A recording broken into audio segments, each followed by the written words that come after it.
So I'm setting up for making a harlequin tree or a living willow tree. I've got myself a fairly straight-sided container and I've filled that container about halfway full of just normal compost. What I've then done is I've got myself a pot which I've cut the bottom out of. This is just an old plastic pot with a broken bottom, and I've recycled and reused it. And I'm making sure that that pot sort of is about an inch smaller than the pot that I'm potting into. Now I'm a bit messy, so I'm just going to use this so I can catch any debris. But what I'm going to do is to settle that into there, and then I'm going to fill the centre, and I'm also going to fill the sides of this full of compost. And as I say, I'm a bit messy, so some's going to dribble. I'm not too worried, I can catch that a little bit later. And what I'm aiming to do is to really push this down into the sides here, so I get a really good solid base to work from. So take a little bit of time and a little bit of effort and get that filled up. And you see it's going down quite a way, so I still need quite a lot more soil into there. Don't worry too much about the middle, but really concentrate on getting that outside edge filled with compost about half an inch down from the rim, and leave that nice gap all the way around. So that's our first stage of making our harlequin tree. And if we want to know sizes, then this is approximately an 8-inch diameter bucket and probably 10 inches high. And I'm going to be working with 6 or 7 foot, well, I don't know, could use Caledendron, could use Flanders, probably Flanders Red willow is what I'm going to be working with. And this is nice and moist, and I'm going to work into the soil. So that's part 1 of our living willow harlequin tree.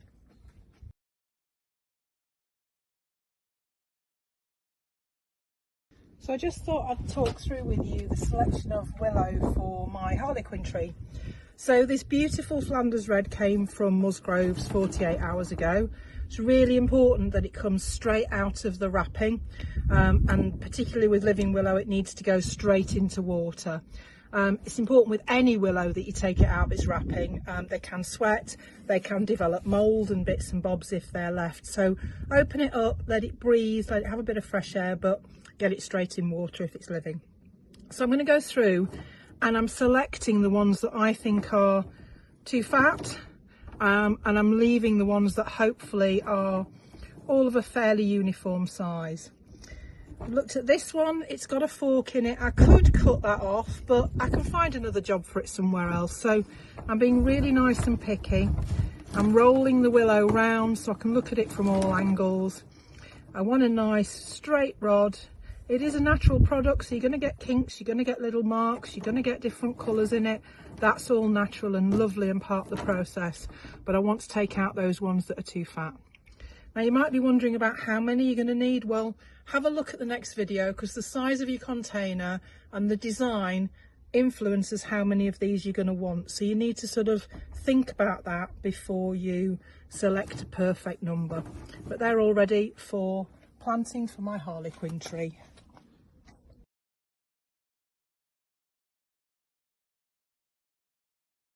So you'll need to plan your planting pattern out, but I'm a great believer in sort of have a go with your container and see what works within the container that you've got.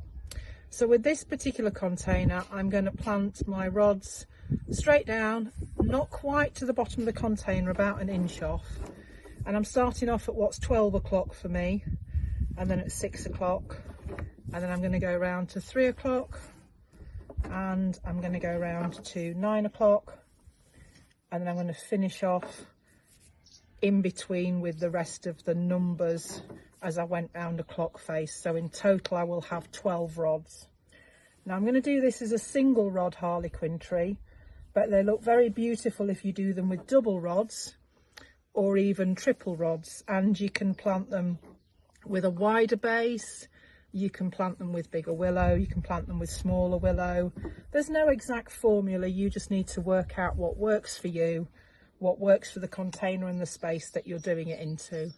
So I've got every rod in there now, 12 rods in total.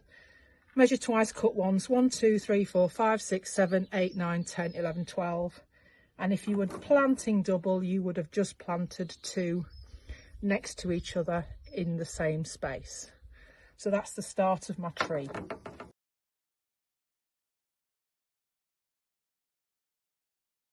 So I'm going to start to look at the weaving next, but first I want to show you the toddles of loveliness.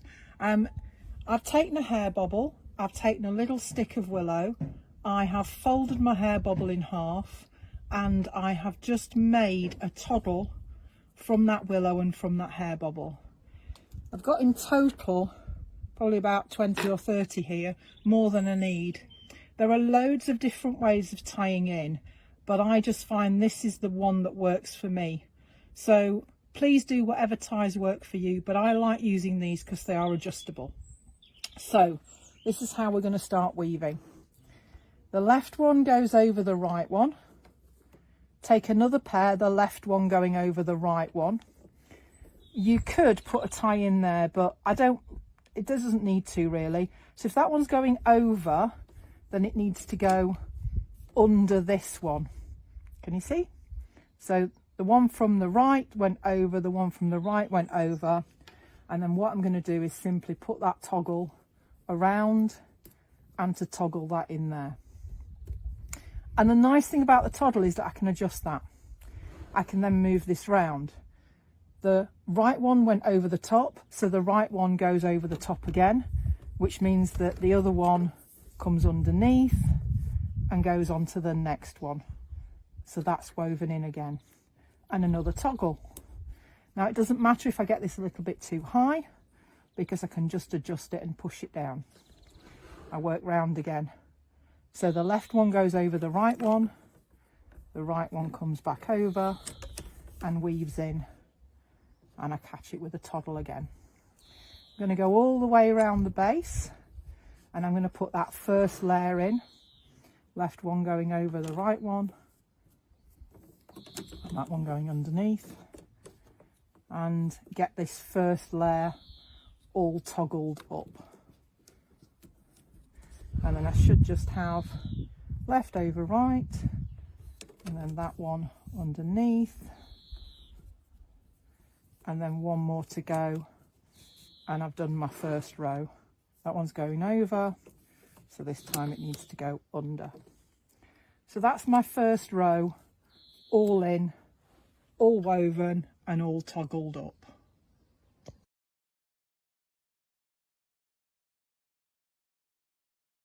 I'm on to my next row now, and I'm just following the same pattern with another set of toggles.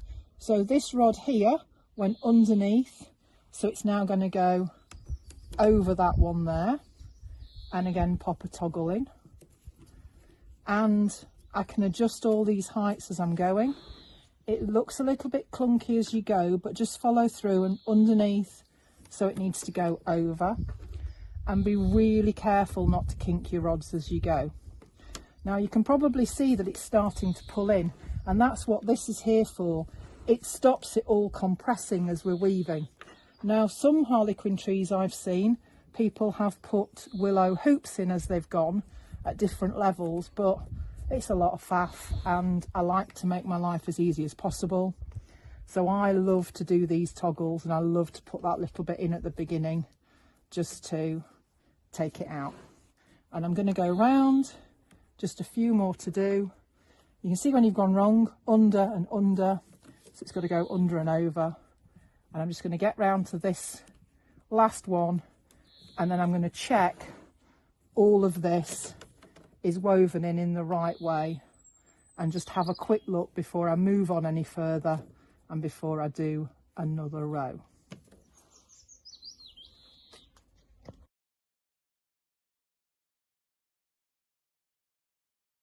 So just now a little handheld close-up for you to see just how much tension is going on in the bottom of this, and how much that plant pot from earlier is being compressed. So it's really important that you do have something in there to keep everything apart.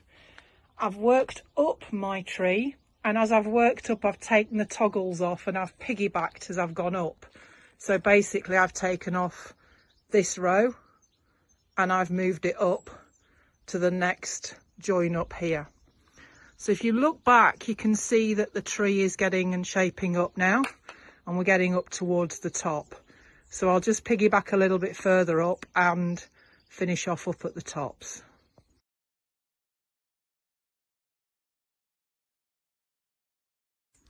So now I'm nearly up at the top of my tree, but I just wanted to show you the advantage of using these toggles instead of tying in all the time.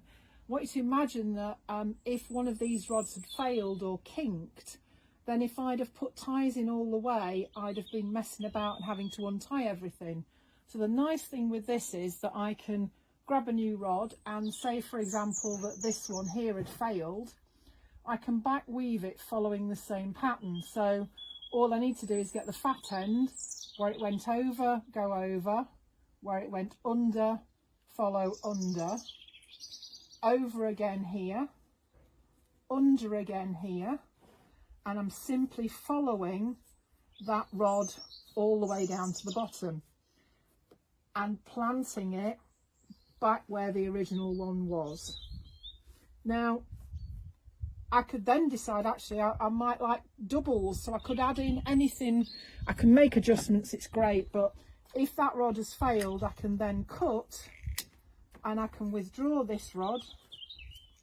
I can go up a little bit further, cut it again, go up a little bit further and cut it again, and in effect I've put a new rod in without having to do any messing about with any ties.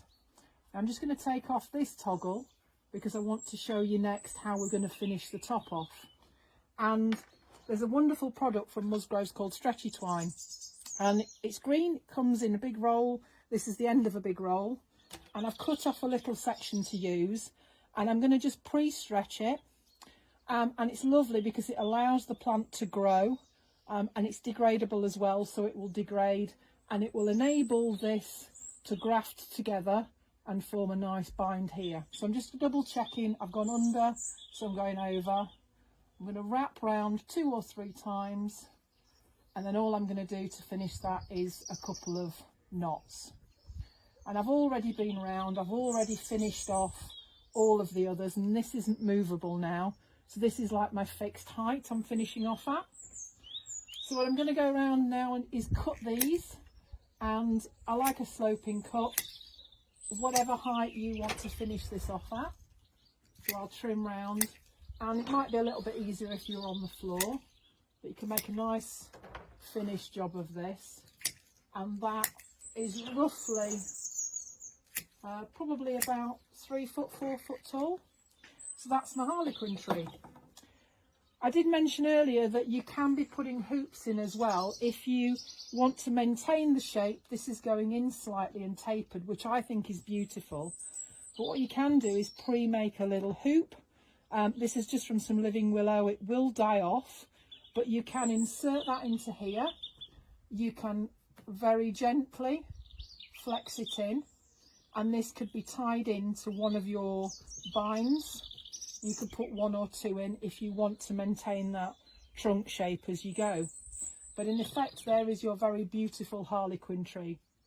So the recipe for this was 7 foot Flanders willow from Musgrove's. I put 12 rods in the base. It's approximately 3 foot tall in approximately a 10 by 8 container. But you can adjust those sizes, double your rods up, whatever suits you for your purpose for your harlequin tree.